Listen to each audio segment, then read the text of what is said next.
Alright! Good morning Pilipinas and good morning world! At sa ating mga kababayang OFW at mga kababayan natin na nandyan sa Pilipinas na walang sawang sumusuporta dito sa Team Munting Programa, thank you so much sa mabuhay po tayong lahat hanggat gusto natin. Well, anyways, tuloy-tuloy na po tayo sa tigbabalita dito ng mga tamang balita at sagutin ang maling information na ipapakalat ng mga fake news peddlers ng mga anti-Marcos, lalong-lalo na doon galing sa mga DBS na mga saltik magkakabayan. Yes, dapat silang sasagutin. Bakit? Kasi pag-aayan ito sila na lagi pong naninira araw-araw kay BBM at sa Marcos sa may session sa katagal na pagkakabayan, ang kanilang mga paninira ay matutuhuyan sa mata ng ibang tao. So dapat silang sasagutin kasi ang bagong Pilipinas, bawal po ang mga sinungaling. At syempre, kasama niyo pa rin si Sir Ivan, ang pinakabulol na vlogger sa balat ng YouTube, pagbibigay sa inyo ng mga totoo at mga preskong balita na kinukuha natin sa ating kapitbahay na social media. So magandang buhay sa ating lahat mga kabayan and a happy Sunday sa ating lahat. Okay, so before tayo mag-start mga kabayan, well syempre, as usual, i-check muna natin ang mga viewers na maraming comment dyan sa baba sa ating comment section, ang ating pong top 5 commenters. At nandito sa listahan ang nanguna po, si Ma'am Shane Sibal. Meron siyang 71 na mga comments. Nandiyan po si Nemi Hasigawa. Meron siyang 17 na mga comments. Esing Mariano. Meron siyang 42 na mga comments. Lerma Sondita. Meron siyang 34 na mga comments. And Ana Cordoba.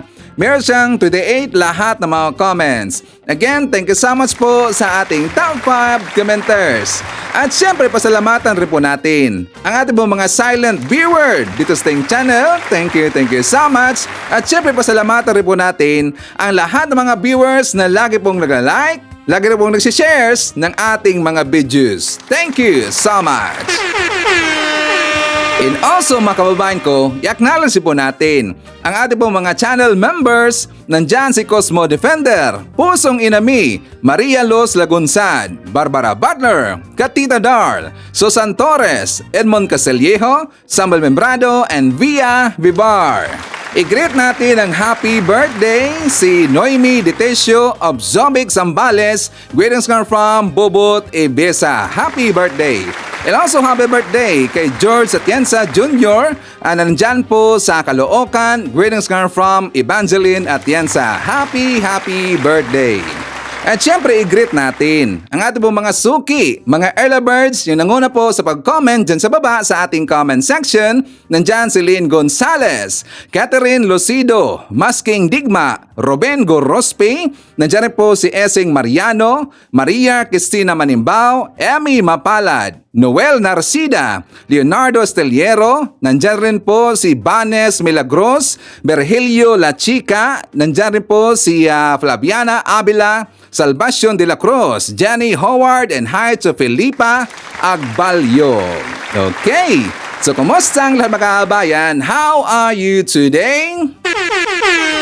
Well, of course, I'm hoping po na sana magandang ating gising umaga at meron tayong energetic po na aura katulad po kay Sir Ivan. Siyempre, as usual, doon po sa ating kababayan po nagigising pa lang at wala pang energy. Don't worry! Painitin ko po kagad yung umaga kasi maraming mga baon na mga pasabog at mga balita sa Saiban na magamit ho natin. Ipandibang po sa mga ipipakalat na mga fake news ng kabilang kampo, mga fake news peddlers. At syempre mga kababayan ko, dapat silang kukurtin araw-araw kasi sila po ay salot ng lipunan. Okay! Good morning Pilipinas, Luzon, Visayas at Mindanao. So today medyo okay na po yung panahon natin mga kababayan, no? Some part dyan sa Bicol region and whole of the Philippines. Whole of the Philippines. Kasi nga si Haring Araw mga kababayan, nandyan na po, nagpakita na po mga kababayan since yesterday. So marami pong natuwa kasi nga mga kababayan ko, kapag medyo kasi walang araw, natakot tayo, mayroon pang trauma dahil po sa nangyari po ng Bagyong Christine mga kababayan or gawa po ng Bagyong Christine na kung saan very devastated po ang nangyari sa part po ng Bicol region mga kababayan. Until now, until now, meron pa rin pong baha. Pero at least makabayan, humupa na po. Pero hindi na po lahat ng part po ng Bicol Region ang merong baha. Pero ilan makabayan, ilan po, meron pa rin po. So at least tayo po ay nagtutulungan. Maraming tumulong makabayan. Marami pong mga artista na nagbigay po ng mga tulong doon po sa NGO, doon po sa mga kababayan natin po sa LGUs at saka some part po sa mga politiko makabayan. Marami pong tulong sila na ibinigay. Aside po sa gobyerno natin. Nakita ko nga si Wawa Will, si Willie Rebilla may makabayan. Kahapon, nabigay siya ng 3 million pesos doon po sa NGO ni Attorney Leni Robredo. So nabigay siya ng 3 million pesos makabayan. And also, ang mga vlogger po sila si Boss Toyo makabayan. Kilala ba natin si Boss Toyo? And also nakita ko rin po mayroong nabigay sila si Makagago at saka yung mga lifestyle vlogger makabayan, nabigay sila ng tulong. So yan po maganda, tulong-tulong tayong lahat. Pero syempre, meron pa rin po mga bashers makabayan. Yung mga bashers na mga DDS na mga anti-Marcos, mga wala pong magawa makabayan, kundi puro lang bashing, hinihila dito pababa po si PBBM, sinisiraan po ating gobyerno na wala daw nagawa makabayan. Grabe daw ang baha, grabe daw ang bagyo dahil daw kay PBBM makabayan. Dahil daw kay PBBM, gonggong talaga kasi malas na makabayan, malas na si PBBM. Alam nyo, itong mga DDS makabayan, may utak-ok talaga Utak-ok. Siya nga pala, before tayo mag-proceed po sa ating topic makabayan, may nakita po si Ivan na tatlong vlogger nang hingi po ng pera, nanghingi po ng mga food items or ng mga items na yan galing po sa mga OFW makabayan. Merong nakita si Ivan. Bantay-bantay tayo dyan kasi nga DDS karamihan po sa DDS makabayan, mga budol ho yan. Bantay tayo. At saka yung pong tatlong vlogger na makabayan, hindi po sila taga doon sa lugar na kung saan napiktuhan po ng bagyo makabayan. Hindi sila taga doon kasi ayon po sa vlogger na yon, yung tatlong gunggong na yon, kasi nagtambay ko sa kanilang makabayan, nagtambay ko ng mga 30 minutes yata at saka naglibot-libot ako, makakuha po ng informations kung ano ngayon ang mga paninira nila sa gobyerno natin makabayan. So yun po ang bumungad sa akin. Meron silang pinost na GCash number o merong barcode or QR code makabayan na doon daw magpapadala para po ipantulong doon po sa mga nasalanta ng bagyo makabayan. Ang ibig sabihin, merong middleman dito. Parang merong middleman makabayan, and after that, kung makuha na po lang pera, hindi natin alam kung yan ba ibibigay po doon po talaga sa nasalanta po ng bagyo makabayan. Merong middleman Gonggong talaga. Ito talaga mga DDS makabayan, mga pasaway talaga At saka bantay-bantay kayo sa ganyan. Kasi nga makabayan ko, actually, meron pong kumunta kay Sir Ivan. Siguro mga 7 na yata lahat yon. Tsaka sabi ko sa kanila makabayan, kasi nagtanong sila sa akin, sabi nila, Sir Ivan, saan ba natin ibabadala po ating tulong pera, at saka meron pong package makabayan. So package, meron mga items, ang mga items na yan, na itutulong nila doon po sa nasalanta po ng bagyo makabayan. So alam nyo po, ang sagot ko sa kanila, hindi ko alam makabayan. Sabi ko, ma'am, hindi ko alam. Sir, hindi ko alam. So, alam niyo makabayan, sa totoo lang, umiiwas ako sa kanyan. Kasi nga, ayaw ko po ako yung tatulungin sa ganyan makabayan. Parang nahiya ako mahiya ako makabayan. Kasi nga, baka bibigyan ko sila ng number, bibigyan ko sila ng bank accounts, or QR codes, na kung saan, iba kasi para umiwas makabayan na tayo pagdududahan, sinabi ko na lang na hindi ko alam. Pero naglibot-libot ako makabayan. Naglibot-libot ako, meron kasing post itong si Binhor Abalos. So ang post ni Binhor Abalos na merong QR code, merong NGOs, merong sa government na kung saan doon magpapadala kung sino po yung tutulong makabayan, pera or mga food items mayan or any items na pwede nyong ibigay doon po sa nasalanta po ng bagyo. So yun po ang ibinigay ko sa kanila makabayan. Yan po maganda kasi direct. Kasi totoo talaga na yan po ay makakapunta doon po sa gustong tulungan makabayan. Sa Ivan, pasensya po, umiiwas po ko sa kanya makabayan. Para po kasi wala pong masabi yung iba natin po na makababayan, mahirap na, maraming mga DDS na nandito, mga ugog yung uta makabayan, at saka mahilig po manira, mapanirang tao. Kaya umiiwas po si Ivan, okay? At saka yun po ang ginawa ko makabayan. Again, iwas ay doon sa mga vlogger na nanghingi po sa inyo ng pera, mga kababayan ko po ng mga OFW, mag-ingat kayo doon. Iba kasi mabulol eh. So much better, doon lang po kayo magpadala po sa mga NGOs or sa gobyerno ho natin. Okay? So anyways mga kababayan ko, meron tayong babalikan kasi nga meron kong nakita po na post ni Hitad Makabayan, si Hitad, na kung saan pinost niya itong ngalan na Ed Alonan. Ang sabi nito ni Ed Alonan Makabayan, sabi niya, yun pong tungkol doon po kay PBBM na kung saan, di ba, tinawag nila na yung mayroon silang term na ginamit Makabayan, nakalimutan ko lang disoriented. Yung disoriented president daw si PBBM. Kasi daw hindi na daw kaya, hindi na niya alam kung ano ang gagawin makahabayan, kaya nagkamot ulo siya, tas sabi niya, ano ating gagawin? Yung nagtanong siya makahabayan, at saka kahapon, napag-usapan ho natin yan. Kasi nga, alam mo natin si PBBM makahabayan, kasi si PBBM, nagsusolicit kasi siya ng idea sa kanya mga kabinete, sa kanya mga tao, and after that, pagkatapos po niyang marinig lahat po ang mga ideas ng kanya mga kabinete makahabayan, so dyan na po siya mabibigay po ng advice at saka i-finalize po nila kung ano ang gagawin. So yun po ang ginawa po ni BBM at normal ho yan. Normal ho yan po sa mga leader kahit sa ibang lugar makabayan, sa US o sa mga lugar, Prime Minister, President, Vice President, sa ibang lugar, ganun talaga po ang kanilang ginagawa. Kahit dito po sa mga kumpanya makabayan, di ba yung CEO, nagtatanong rin po yan sa mga tauhan nila. Normal ho yan. Ang word po, ano ang ating gagawin. After that, dyan na po siya, pagkatapos po niya marinig po lahat ng kanyang mga kabinete makahabayan, dyan po siya magdi-decide at normal ho yan makahabayan. Pero siyempre, dyan kasi sa mga DDS, mga Antay-Marcos, iibahin nila yung makahabayan. Ang ibig lang sabihin, hindi na kaya ni PBBM, so pinagre-resign nila itong si PBBM. So balikan ho natin. Balikan ho natin kasi sabi po dito ni Ed Alonan makahabayan, sabi niya, wala pa akong nakikitang lider ng isang bansa na kinakamot ang ulo at nagtatanong, anong gagawin natin? Wala pa na siyang nakita makahabayan. Bakit nakita niya ba na nagmi-meeting yung ibang mga leader sa ibang lugar makahabayan? Nakita niya ba?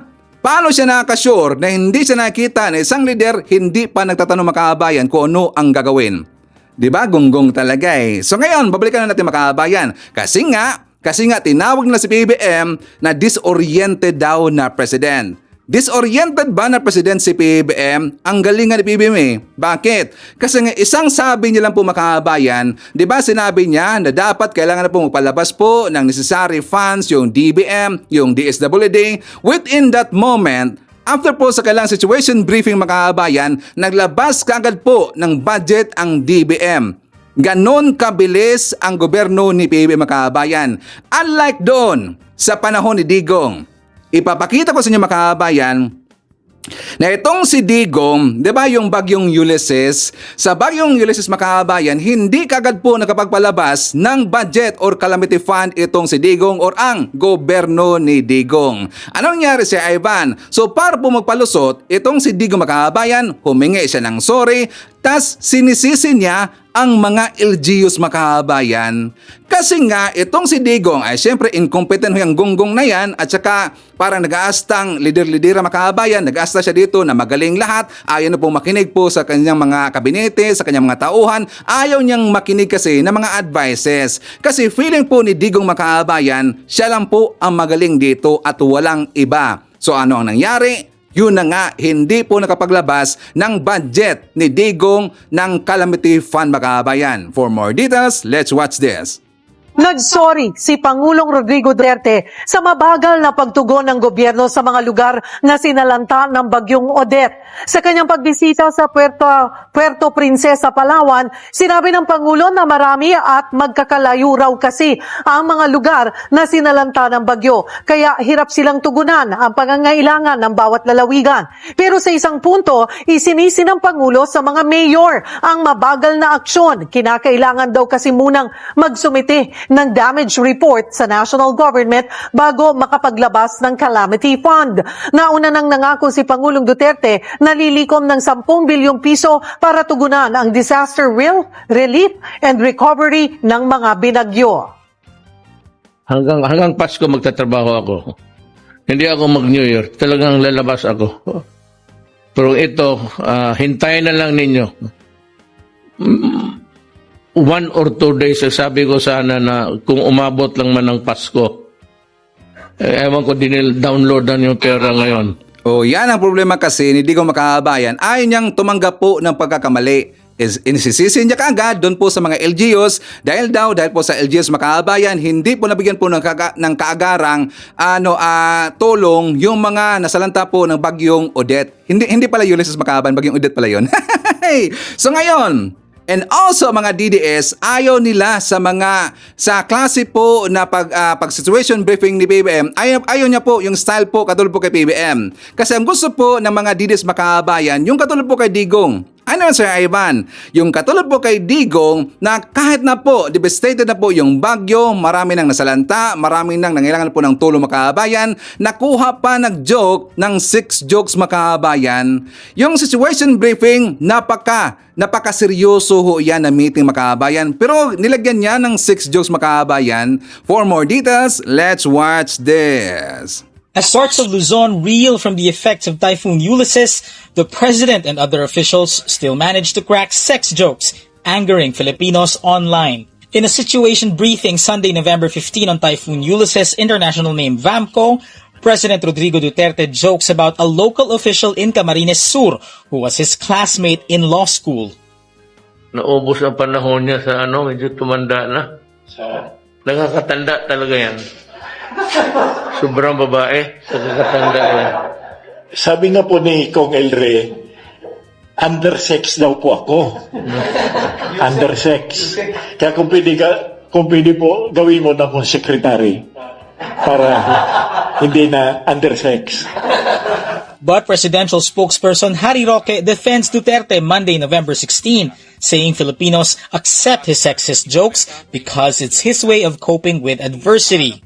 Ugali na ng Pilipino na bagamat marami tayong pagsubok, sinusubukan pa rin natin na i-lighten yung ating mga problema. So, hindi lang naman po yan gawain ng ating presidente, hindi yung pagkakait sa kanya na dahil sunod-sunod ang nakikita niyang trahedya, kahit papano humanap ng dahilan para magkaroon ng konting break from yung mga kalamidad na binibisita niya.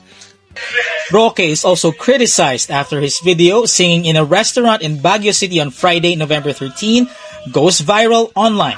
It's the same night Cagayan Province suffered massive floods. He defends himself, saying he's only unloading after a hectic week. Roque urges critics to go back to the most pressing matter at the moment. Kaya pala, lagi nilang inaakusahan si PBM Makabayan kapag hindi nila makikita si PBM during po sa kalamidad, during po sa merong importante po na event Makabayan, diba iniisip na kagad na nag-party-party si PBM? Kasi gawain pala nila yan Makabayan, gawain nila yan. Tingnan nyo si Roque na booking Makabayan, during po sa bagyo, mismo bagyo Makabayan, nag-party-party siya, nag-videoke. Siyempre, mana talaga dito po sa kanang poon na si Sara Duterte Makabayan na tingnan nyo during sa bagyo. Nung una pong bagyo Makabayan, yung Karina, di ba nandun siya, nanood po sa Germany, sa concert po ni Taylor Swift. And then sa bagyo pong Christine, nandun po, umaten po ng kasal sa Cebu City Makabayan. At hanggang ngayon, hindi pa rin po nakauwi Makabayan. Baka siguro hindi pa naubos ang kanyang kinain Makabayan. Di ba? Signature na nila yan. Gawain na nila Makabayan. Talagang kawawa, no? Talagang kawawa po ang panahon. Kawawa po yung palasyo sa panahon po ni Digong Makabayan. Kasi marami pong nakakaalam at marami pong naglabasan po ng informations na yung palasyo, ginawa ho nilang club ho yan Makabayan.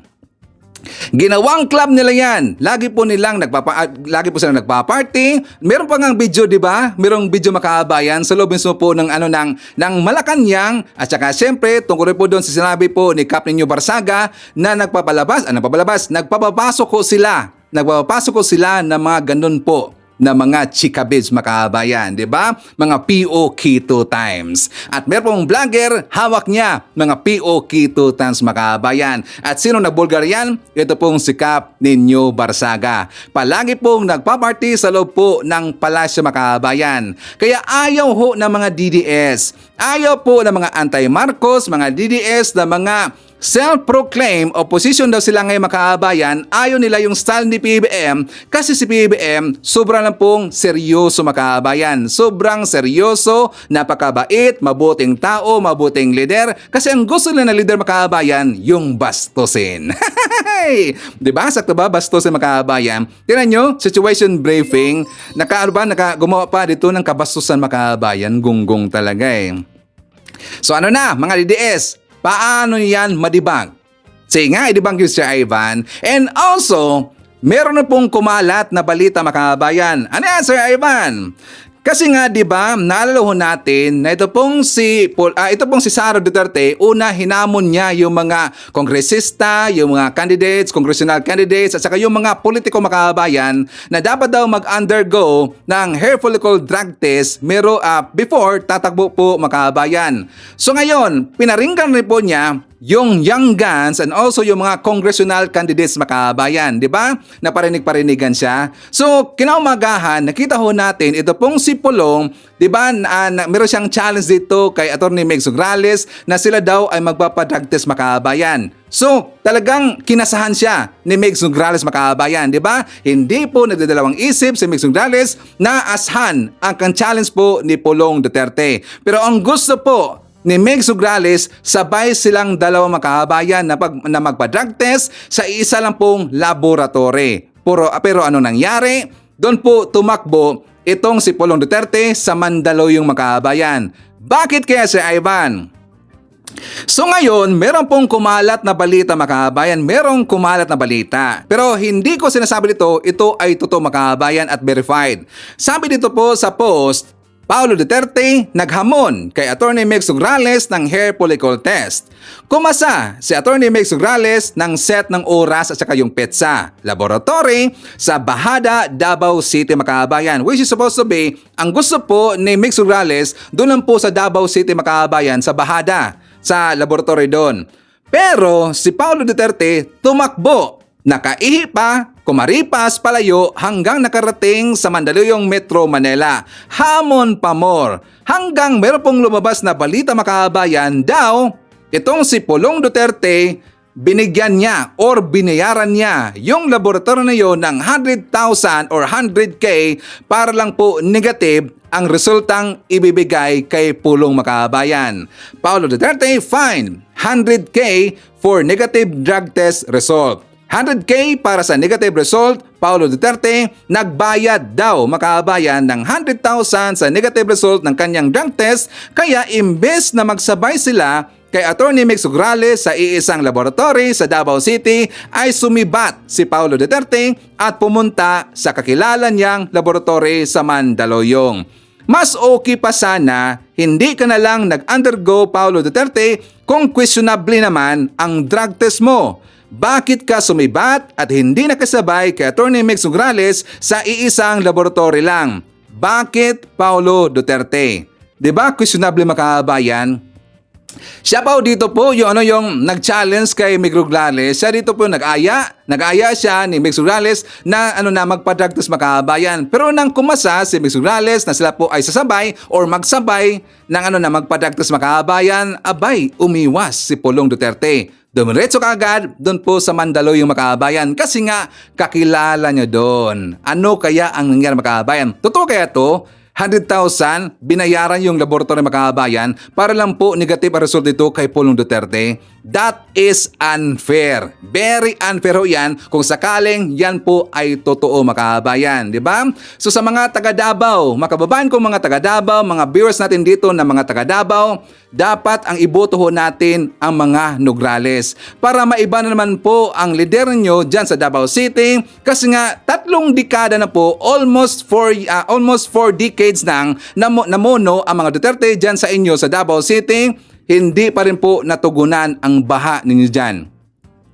Diba? Hanggang ngayon makahaban, baha na baha pa rin po. Ipinakita ko kahapon dito ang video, yung picture ng Davao City makahabayan na kung saan baha pa rin po hanggang ngayon. Walang bagyo doon. Ulan na po makahabayan. Konting ulan lang, bumabaha kaagad. Diba? Tapos isipin nyo po, almost 4 decades na muno dyan ang mga Duterte. Tingnan nyo po si PBBM. 3 decades, 4 decades ba sila namuno ang mga Marcos diyan sa Ilocos Norte? May baha ba sa Ilocos Norte?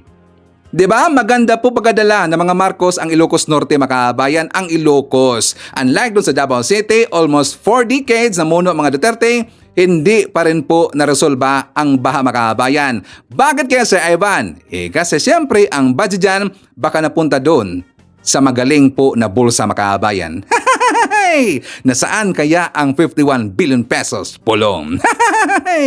So anyways, before tayo mag-jump po sa ating mga mainit po na mga topics, makabayan, dito muna tayo po sa good news para po malaman po ng mga DDS, yung mga gonggong po na mga may utak, uk-uk, na mga galunggong, makabayan, ang ginagawa po ng ating gobyerno at kay PBBM. For more details, let's watch this.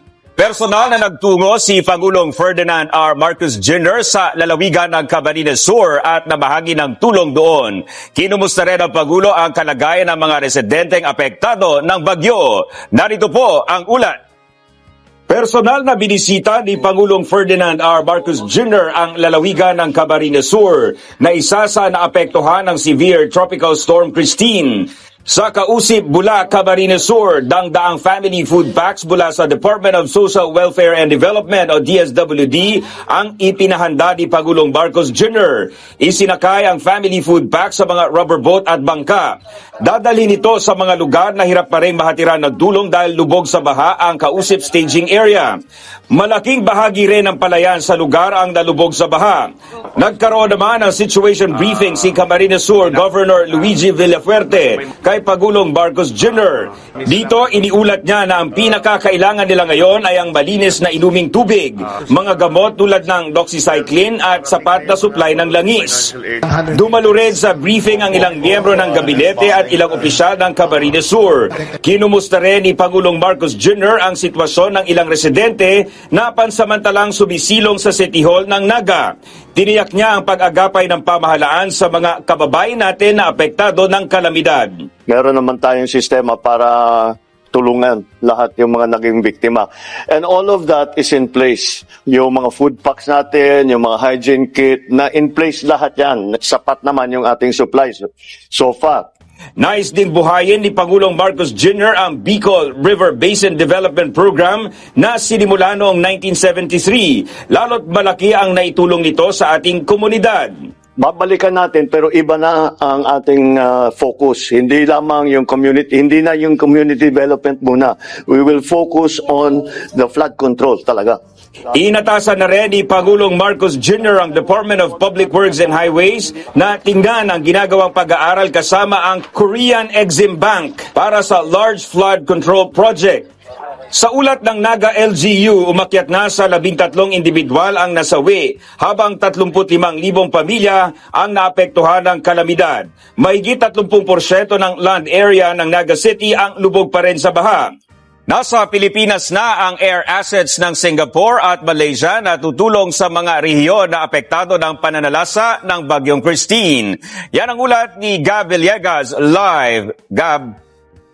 Dominic, dumating na sa bansa ang air assets ng Singapore at Malaysia para tumulong sa disaster response at humanitarian efforts sa mga rehiyon na naapektuhan ng pananalasa ng Bagyong Christine.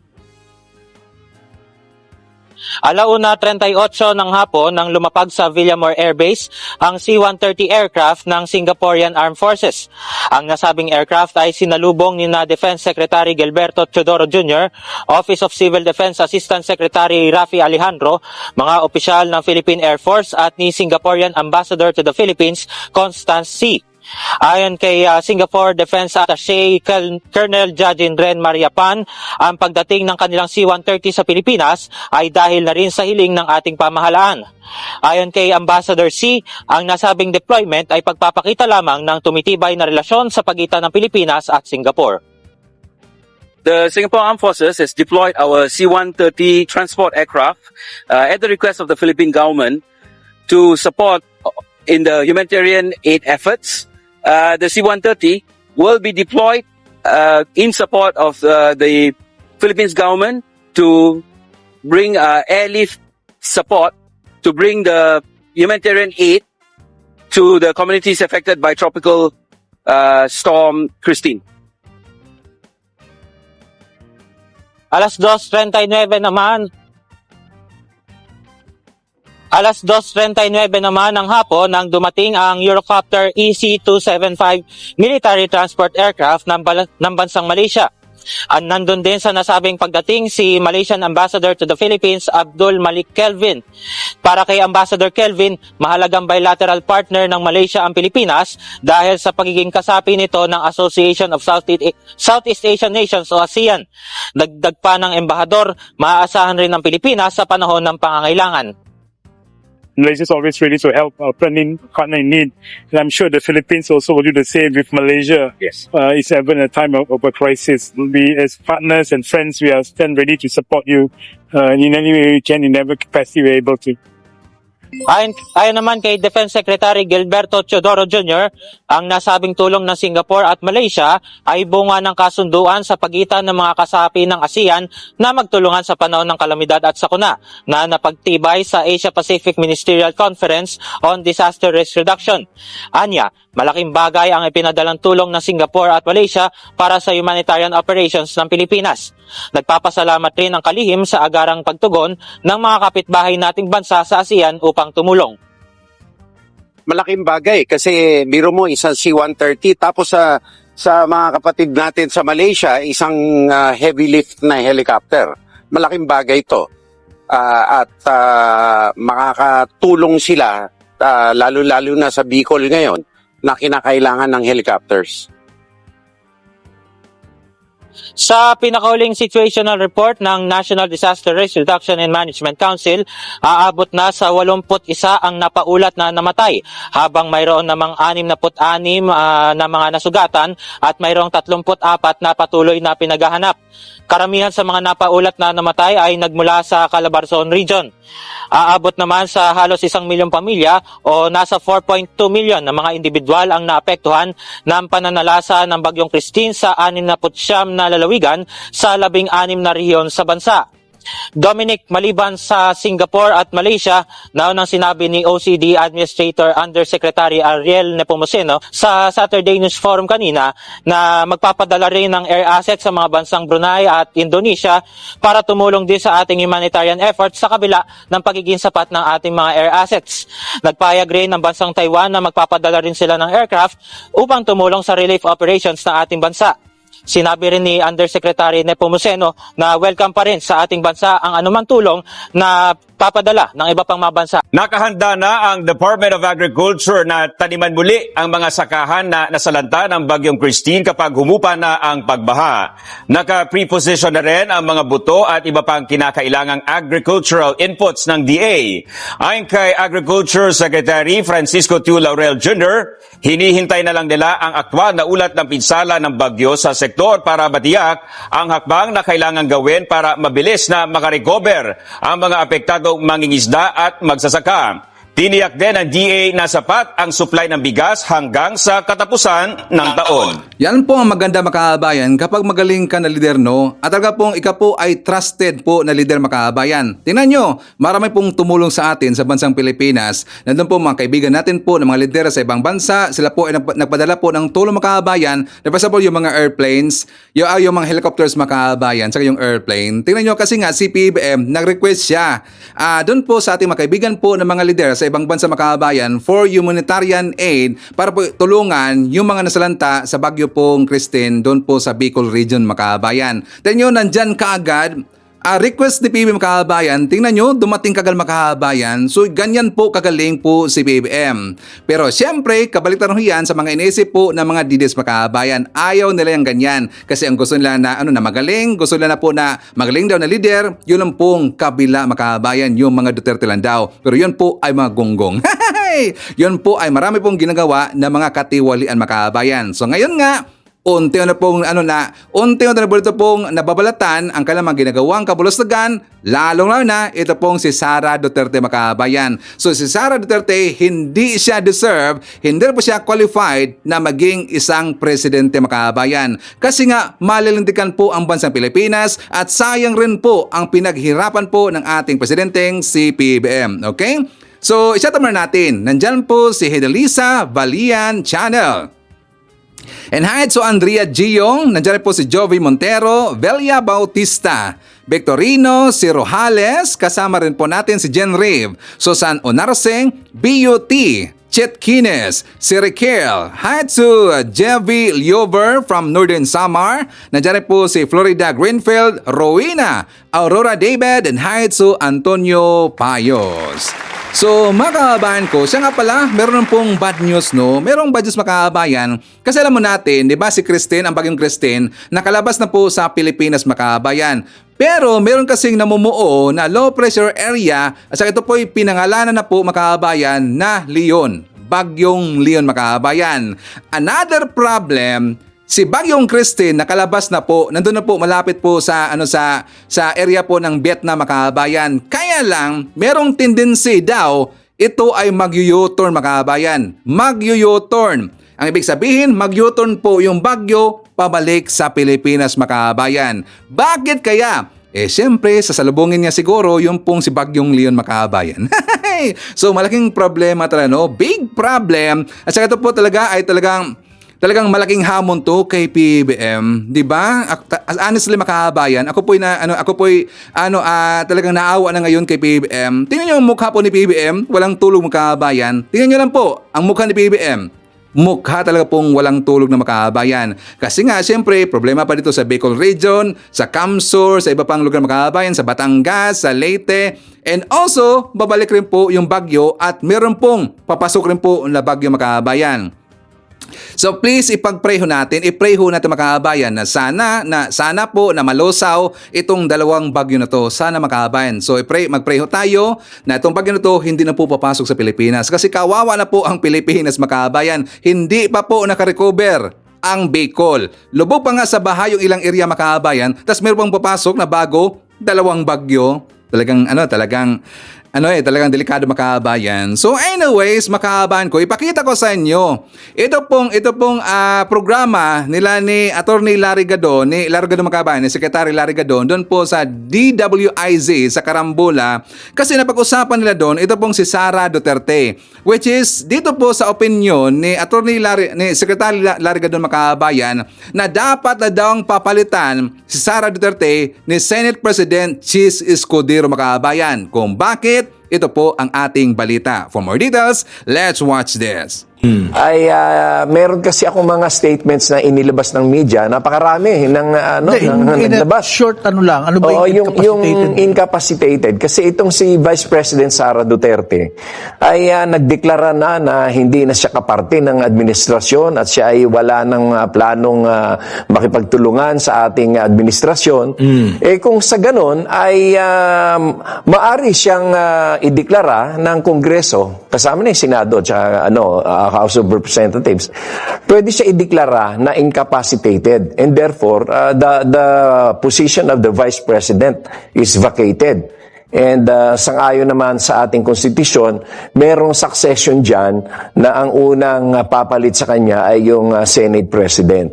And then if the Senate President is not or not available, yung Speaker of the House at saka yung may succession yan pating Chief Justice of the Supreme Court. So, bakit incapacitated? Bakit? It's the word. Hindi naman ang meaning na incapacitated ay physically incapacitated lang. Hindi naman ganun. Kundi, paano kung talagang totally ayaw mo nang mag-perform, ayaw mong makipagtulungan, alalahanin natin na ang duties of the Vice President is to assist the President in the performance of his duties and to perform such other functions as may be assigned by the President. Inassign nga siya na DepEd Secretary, nag-resign naman siya. Ngayon naman, sinasabi niya, ini-imagine niyang pugutan ng ulo ang Presidente at siya ay nagsasabi na hindi siya makikipagtulungan at hindi siya makikipag-coordinate, cooperate dito sa investigasyon ng misuse alleged misused funds. So, para saan pa na naging vice presidente siya kung magiging walang function sa lahat? Kung yung kanyang tungkulin na isinasaad sa ating konstitusyon, sa saligang batas, ay hindi naman pala matutupad. So therefore, ngayon pa lang, ay pwede na siya ideklara ng Kongreso na siya ay incapacitated. Gagawin ba ng Kongreso? Sinasuggest ko nga sa kanila dahil kasi... Hindi, anong reaction nila? Wala pa. Kasi kahapon lang nilabas yan eh. Ang nasa plano ng Makabayan Bloc ay hainan siya ng impeachment. Ngayon, hindi naman sa ako ay nakikialam sa Makabayan Bloc dahil ginagalang ko naman kung ano naman ang kanilang opinion. Kaya lang sinasabi ko sa kanila, wala nang oras. Ako, bihasa ako sa impeachment cases sa pagbasa pa lang ng committee niyan para ito ay pagbigyan ng iaabutin na isang buwan yan dahil imagine mo yung committee na yun, mga 30 tao yan, lahat yan bibigyan mo ng kopya, and after 1 month at least they will determine whether the complaint needs to be entertained. And then after 1 month, mag-Christmas break na. Babalik sila January. Pagdating ng January, mag-adjourn na rin uli yan. Election. Dahil may election na eh. So ano pa oras? Ako nung experience ko sa impeachment case ni Atty. So ibig mo Lourdes sabihin, Sereno, payag ka na may impeachment case pero wala lang oras. wala lang oras. Ang sabi ko sa kanila, Anong dahilan para i-impeach?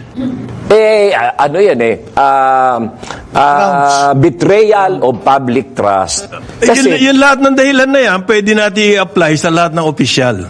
pero lang. ito, Sa totoo lang, so lahat Oo. sila dapat i-impeach. kaya lang, ito ang kasi, gulo na ng bayan pag ganyan. meron kasing meron present Is she issue. doing any harm at this point? Well, Hawak niya ba yung pera? Siya ba ang gumagawa ng mga project na palpak? Siya ba ang... well, it's her responsibility. Marami pa ako masasabing cabinet na mas malala ang kasalanan na dapat yun ang pagtuunan ng pansin. Kesa yung Vice President na wala namang kinalaman sa programa ng gobyerno, hindi naman siya executive na hands-on ngayon, na wala na nga siya. Bakit nasa kanya yung sentro ng upak ng Kongreso? Kasi Upakan niya yung mga cabinet na walang ginagawa. meron kasing meron kasi talagang hayag na mga kontrobersya. Nakagaya na lamang itong yung mga safe houses na nagrerenta ng 90,000 a day. Oo, na mas mahal pa sa suite room ng 5-star hotel. At Same issue. Yung 350 billion na flood control project na ngayon binabaha ang buong Bicol, ang pinag-uusapan ngayon sa lahat, social media and everything, ano na nangyari sa flood control project? The same issue, pwede natin sabihin. Yung issue laban kay Sara, pwede natin sabihin issue laban sa marami pang opisyal. That's my only point. That's a presumption. Pero ito, it is already at hand. Yung kay VP Sara. Because there is already an ongoing hearing at the House of Representatives. Ngayon, yung tungkol dyan sa flood control. Paano ginamit yung ganito funds? yan. Hindi, para maliwanagan din natin, and siguro kukunin ko rin yung inyong palagay dito. Ang flood control, noong panahon ni Benigno Aquino Jr., ay nag-release ang World Bank ng $204 million. At nung panahon naman ni former President Rodrigo Duterte, nag-release din ang World Bank ng $204 million. At yan ay para sa flood control projects. Walang kinuhang pondo si Presidente Bongbong Marcos sa World Bank at saka sa ADB about flood control projects. Ngayon, pagbaba ni former President Duterte, naglabas ng report ang World Bank na only 3.9% ang na-accomplish doon sa Project ni pondo na Pinoy. ibigay. Project ni Pinoy. Hindi, yung saka sa ni budget Duterte. natin, ang sinasabi natin, sa Ayan, budget natin, dyan din lumabas yung controversy. 350 billion sa budget natin this year. Siyempre, hindi naman masosolve immediately ang baha. Hindi ko sinasabing ganon. Pero ito ang sinasabi ng mga tao, asan na yung 350 billion? So it's the same question na binabato kay Sara, the same question pwedeng ibato din doon sa mga ibang opisyal. Pero Boss Conrad, Yes, and ongoing yan. Ongoing pa lang, hindi pa yan, hindi pa not subject to... They can be investigated. Oh, they can be investigated. Ang problema lang, ang lang kasi doon kay BP, ongoing yung kanyang Ongoing. Ngayon, etong mga flood control projects, ginagawa pa lang yan. Wala pang, wala pang conclusion yan. Unlike nung panahon ni Hindi, Pinoy. 2022 nagsimula si BBM 2024 na ngayon, so 2 taon. Ang ni-report niya, 5,000 na flood control projects ang nagawa. He was referring... Merong statistics. Ang statistic na yun, he was referring to the report of DPWH. Yeah, it doesn't matter. Done Ang sinasabi ko lang, administration. yung taong bayan, syempre, nagtatanong, ano na nangyayari sa pera ng flood control project? Bakit palala pa rin ang palala ang baha? Okay. Maraming sagot dyan. Maaring technical, maraming, mas malakas talaga climate change, lumala talaga ang ulan, maraming ganyan. Talaga ang climate change. Okay. Even in other countries that are more modern than us, like China, Taiwan, ganyan din ang baha na inaabot. In fact, yung Hong Kong last year, di ba? Even the subways, pinasok ng tubig. The point is, yan ang nasa isip ng taong bayan. Bakit yun hindi dinidiscuss sa Kongreso? Bakit ang dinidiscuss sa Kongreso? Yung mga alleged na palpak ni Sara Duterte. Ay, siguro kasi, hindi pa kasi tapos. Yun ang sinasabi ngayon, yun ang tinatanong. I'm just airing what I read in social media and other things. I think there will be a time for that. Napansin ko mga kabayan, yung isang host po na nakakap, saka naka-light purple yata ang kanyang polo, mukha yatang DDS mga kabayan. Napansin ba natin, o sino ba mag-agree dito, na itong si Sara Duterte ay dapat na pong palitan po ni Senate President Chis Escudero mga kabayan? Please comment nyo sa baba at babasahin natin yan mamaya, okay?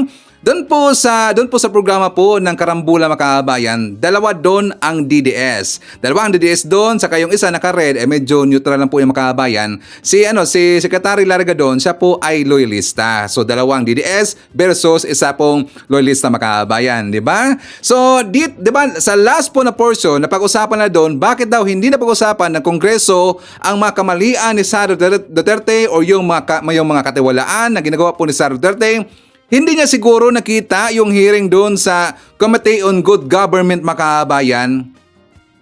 'Di ba? Klarong-klaro ang dami pong katiwalian na ginagawa po ng ahensya po ni Sara nung yung DepEd time pa niya, yung OBP, ang budget po ng confidential funds, ang dami pong katiwaliang ginawa itong si Sara Duterte. Pero bakit siya nagtanong, bakit hindi pa daw inimbestigahan mga kabayan? Darating daw yung panahon pa. Meron bang panahon sa ganyan mga kabayan? Hindi yata nakita mga kabayan, 'di ba? Klarong-klaro po talaga itong si Sara incompetent na leader. Pero siyempre, ang mga DDS nagtanga-tangahan lang kasi mga kabayan. Takip kasi ang kalang mga mata kasi ang gusto nila, yun po lang ang gusto nila maging presidente ay si Sara Duterte. Diba? Mga bungol kasi. So, ipakita lang po natin mga kabayan. Saka pala, before ko makalimutan, diba ibinida po ng mga DDS doon po sa Twitter at saka sa Facebook na kung saan unang-una daw nagresponde ang OBP mga kabayan at saka gumawa daw ng situation briefing ang OBP. So nung nireview ko po ang kanilang ginagawa na situation briefing daw ng OBP office mga kabayan, nakita ko doon, actual ng kanilang pinapanood mga kabayan ang briefing po ni PBBM. Ang situation briefing po ni PBBM ang kanilang pinapanood. Bakit kaya Sir Ivan? Kasi wala doon ang maglilid po ng kanilang situation briefing, kaya ang pinanood lang po ng mga tauhan po dyan sa OBP, yung situation briefing po ni BBM. Kasi nga nagpasarap buhay ang kanilang leader, yun pong si Sara Duterte mga kababayan, di ba? Meron daw ginagawang situation briefing. Inanood naman sila sa briefing po ni BBM, pero ayaw po ng mga DDS ang style ni BBM sa style po na situation briefing ni BBM kasi gusto nila na leader yung bastusin mga kababayan. Okay? So, siya na rin po natin. Nandyan po si Elvira Manser. Hi to Saturnina Talukod from Ireland. Nandyan rin po si Rose Bisnar of Business Store of Antipolo Rizal. Nandyan rin po si Romeo Caro Gicato Jr. Hi to Evelyn Garcia. Hi to Del at Wendell Arsiga na nandyan sa Las Piñas from Mama Tess. Hi to Angelita Holsinger. Nandiyan po si Vivian Torne, Leonida Ornopia, Marilo Bidnarek, Estrella Santos, Ronelyn Lamsen, hi to Maria Ilao, hi to Brian Baltasar, and hi to Maiti Baiza. Okay, so mga kababayan ko, ipakita ko sa inyo ang vlog ni Mike Abe. For more details, let's watch this. Napansin ba ninyo o napapansin na ba ninyo na yung mga malalapit sa mga Duterte nagkaroon ng iba-ibang problema? Ito'y dahil nga po sa implementation ng batas, rule of law policy ni Pangulong Marcos. Alam niyo kung bakit? Di ba? Si Kibuloy na malapit kay Duterte, nakakulong na. Si Roque na abogado na, spokesman pa ng dating administration, nagtatago ngayon dahil sa warrant of arrest ng Kongreso. At sa Kongreso, nabulabog na ang maraming investigasyon, Quadcom public hearing, na ang linilinis ay ang mga maaaring mali o pang-aabusong nagawa ng nakarang gobyerno sa campaign against illegal drugs at yung human rights violation, kasama na ang Pogo at yung iba pang mga illegal activities ng mga Chinese national na kung ituturing ay naging malapit sa nakaraang gobyerno ang Chinese government kay dating Pangulong Duterte. Ibig sabihin ito, malaking iba ang pagkakaiba ng Marcos administration compare sa Duterte administration. Pagdating sa human rights violation, ibang-iba. Ayaw ng Pangulong Marcos ngayon ang paglabag sa karapatang pantao. Ang gusto nga niya, rule of law. Pag may problema, imbestigahan. Pag may ebidensya, kasuhan. Then panagutin sa batas. Iyan ang tamang proseso na tinanggap ng international community at ng matitinong Pilipino. Compared sa nakaraang gobyerno, alam mo na, Operation Tokhang at iba pa. Iba yun. Okay. Sa campaign against illegal drugs at paglilinis, ayaw ng Pangulong Marcos na merong casualties. Hanggat maaari, hulihin ang buhay, kasuhan, then batas ang magpaparusa sa kanila. Hindi katulad ng karaang gobyerno. Libo-libo ang mga nawala, kaya ngayon ay under investigation. Yun yun eh. Okay? So, kung hindi nyo napansin ngayon, kahit pa paano may idea kayo, yung pagpapatupad ng tama ng ating mga batas, yan ang kailangan ng isang bansang may demokrasya. Lahat ng tao ay may karapatan sa batas. Lahat ng tao ay may karapatan sa ilalim ng mga batas. Hindi pwedeng ang mai-influensya lang. Hindi pwedeng ang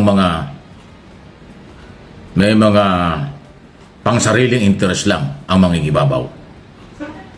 Hindi pwedeng ang pagkukunwari na makatao, makabayan. Iba naman ang nakikita sa katotohanan na may mga complainant, may biktima, at merong umiiyak na pamilya. Iba yun. Okay? Sa ngayon, after mahigit ng 2 years ng Marcos administration, wala tayo nakikitang nagreklamo dahil biktima ng karahasan. Kung meron man, paisa-isa lang. At hindi naman mawawala yan kahit sa mayamang mga bansa nakakaroon ng ganyan, kahit sa Amerika. Pero yung pangkalahatan na kawalan ng respeto sa karapatang pantao, walang ganon sa Marcos administration. At ito'y magpapatuloy. Hopefully, itutuloy ito hanggang sa 2028 kung saan doon matatapos ang term ni Pangulong Marcos Jr. Okay? Kanina nabanggit ko si Kibuloy, nakulong. Si Harry Roque, nagtatago. O, punta natin si Sara Duterte, ang Vice President. Ano bang ginagawa niya ngayon? Di ba puro batikos na lang? Parang wala ng utang na loob sa mga Marcos loyalists at Marcos family. Pati patay, binanatan. Pati buhay, lalo na. So, tuloy-tuloy na siya. Yan ang kanilang style. At yan ay hindi naman po babagay sa Marcos administration sa ngayon. Kasi walang ganon attitude, walang ganon na style ng mga Marcos at yung mga opisyal ng ating pamahalaan. Ay si Inday Sara, ang daming inaaway. Inaaway mga congressman. Inaaway ang cabinet secretary. Inaaway ang Pangulo. Inaaway pati ang dating Pangulong nasa kabilang buhay na. Gusto pang pakialaman sa libingan ng mga bayani. Di ba? Ibang-iba sila. Okay? Pati sa issue ng galawang pampolitika.